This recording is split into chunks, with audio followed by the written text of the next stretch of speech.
জয় মা। জীবোদ্ধারে স্নেহ সম্পর্কের দায় যেন চিরকালীন।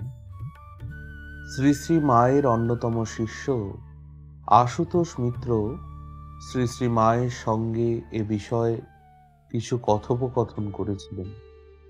প্রসঙ্গটি এখানে উল্লেখ করা যেতে পারে।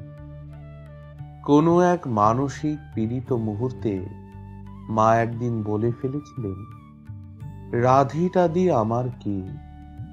আশুতোষ মিত্র সবিস্ময়ে মাকে জিজ্ঞাসা করেছিলেন, তবে আপনার আপনজন কে? উত্তরে মা বলেছিলেন, কথামৃতের সাঙ্গপাঙ্গ পড়েছ তো? ঠাকুরেরই বলো আর আমারই বলো, ছেলে মেয়েরাই হচ্ছে আপনজন। আশুতোষ মিত্র মায়ের এই কথা যথাযথ উপলব্ধি করতে না পেরে মাকে বিষয়টি প্রসঙ্গে পুনরায় জিজ্ঞাসা করলে শ্রী শ্রী মা মুহূর্তের মধ্যে নাটকীয়ভাবে আশুবাবুর বক্ষস্থল দেখিয়ে জিজ্ঞাসা করলেন, ওখানে কি? আশুবাবু বললেন, আপনি।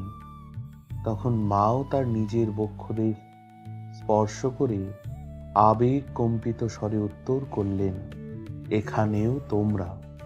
এতে শুধু মায়া নেই, এ বড় টান। এই টানে বারবার আসতে যেতে হয়।